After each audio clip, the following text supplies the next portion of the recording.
¿Puede un solo barco cambiar el destino de un continente? En octubre de 1347, 12 naves genovesas atracaron en el puerto de Messina, Sicilia. Lo que traían a bordo era más letal que cualquier ejército, una enfermedad que en solo 4 años mataría a entre 75 y 200 millones de personas, eliminando hasta el 60% de la población europea. La peste negra no fue solo una pandemia, fue el mayor trauma demográfico de la historia humana, un cataclismo que quebró el orden medieval y abrió las puertas al mundo moderno. Pero lo más aterrador no es su escala, sino su mecanismo, una perfecta maquinaria de muerte natural que convirtió a las pulgas, las ratas y el propio sistema comercial europeo en sus mejores aliados. Esta es la historia de cómo la civilización se enfrentó a un enemigo invisible e imparable y de las sorprendentes formas en que la tragedia forjó el mundo que conocemos hoy. Bienvenidos a Historias Inmortales. Hoy viajamos al siglo XIV, a un mundo al borde del abismo, donde la muerte se hizo tan común que los vivos envidaban a los muertos. Hoy exploraremos el juego de la muerte, la peste negra y el nacimiento del mundo moderno. Para entender el impacto de la peste negra, primero debemos comprender el mundo que encontró.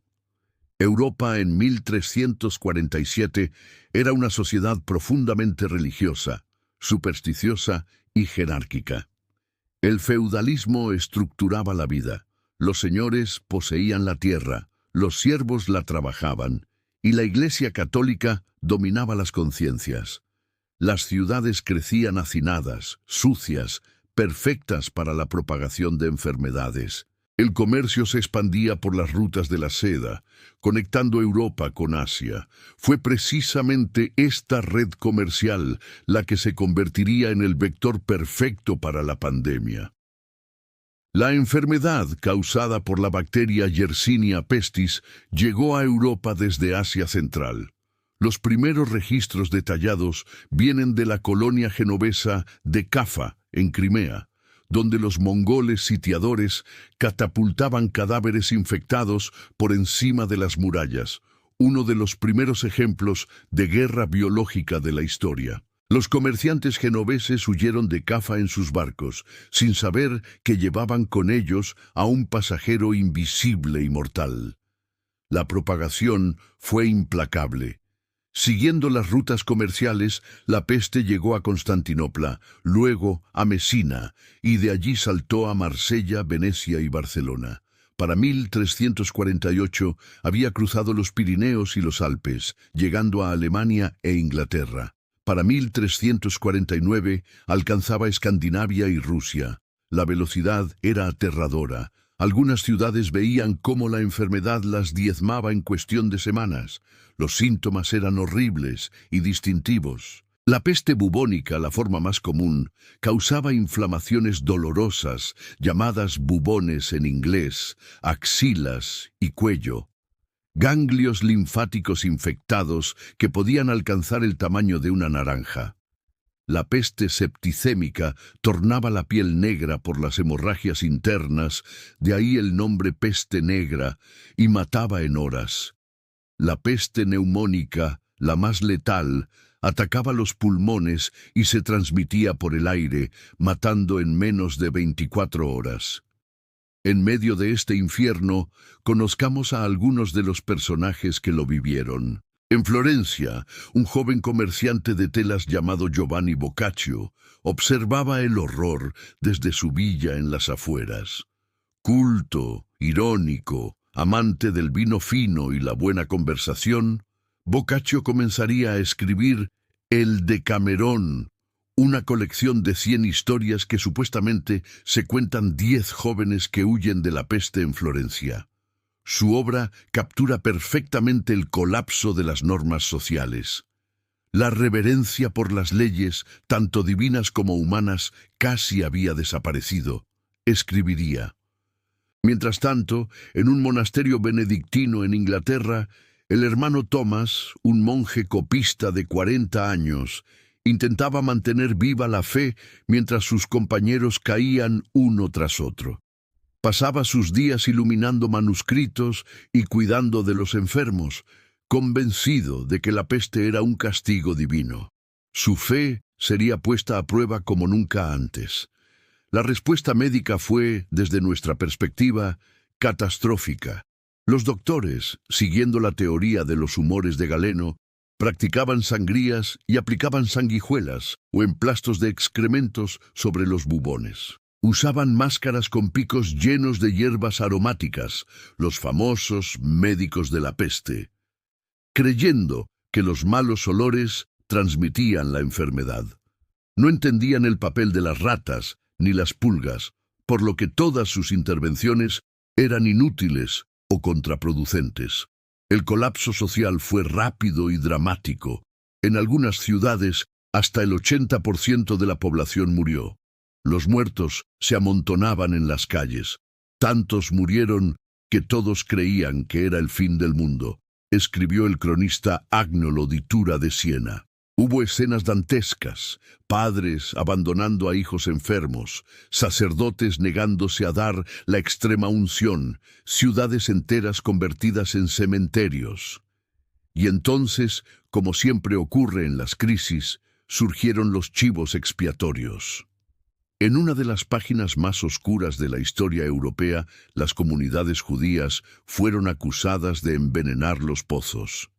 Miles fueron quemados vivos en Estrasburgo, Maguncia y otras ciudades, a pesar de que el Papa Clemente VI emitiera una bula declarando su inocencia y señalando que ellos morían igual que los cristianos.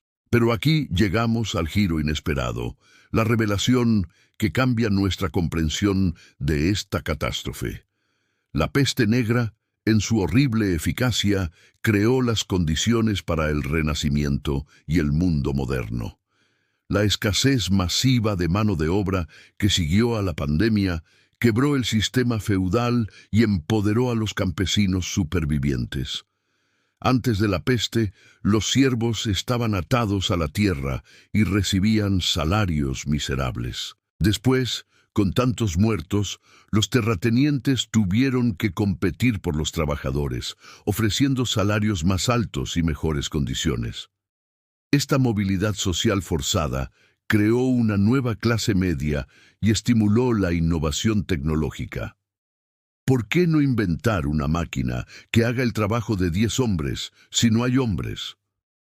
Además, la confrontación con la muerte a escala masiva cambió la psicología colectiva.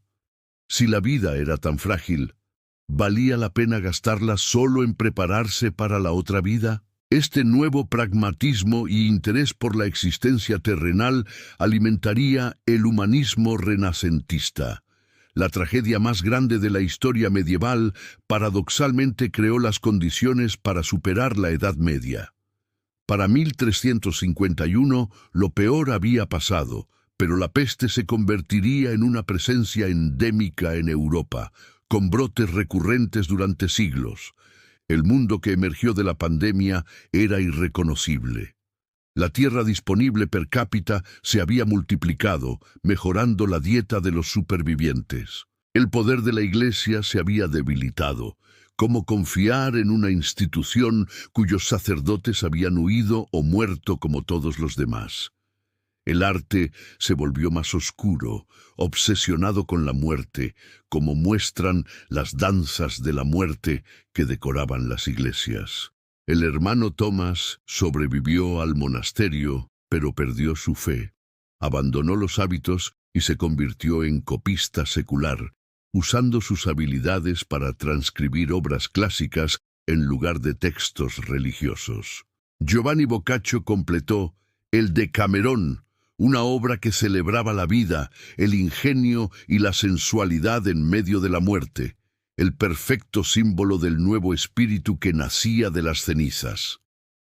La peste negra nos deja una pregunta profundamente relevante para nuestro tiempo. ¿Las grandes crisis revelan nuestra verdadera naturaleza o nos transforman en algo diferente?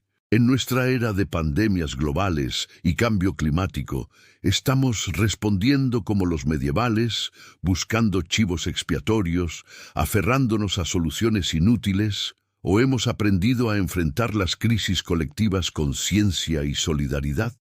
Y quizás la pregunta más incómoda: ¿podría ser que, como en el siglo XIV, nuestro sistema actual necesite una sacudida catastrófica para evolucionar hacia algo nuevo? Si este viaje a uno de los momentos más oscuros y transformadores de la historia humana les ha hecho reflexionar sobre la resiliencia de la civilización, les invito a que se suscriban a Historias Inmortales.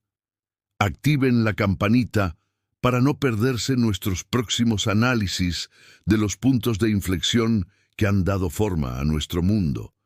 Y déjenme saber en los comentarios qué paralelos ven entre la respuesta a la peste negra y la forma en que nuestra sociedad ha enfrentado crisis recientes como la pandemia de COVID-19. Hasta la próxima, cuídense mucho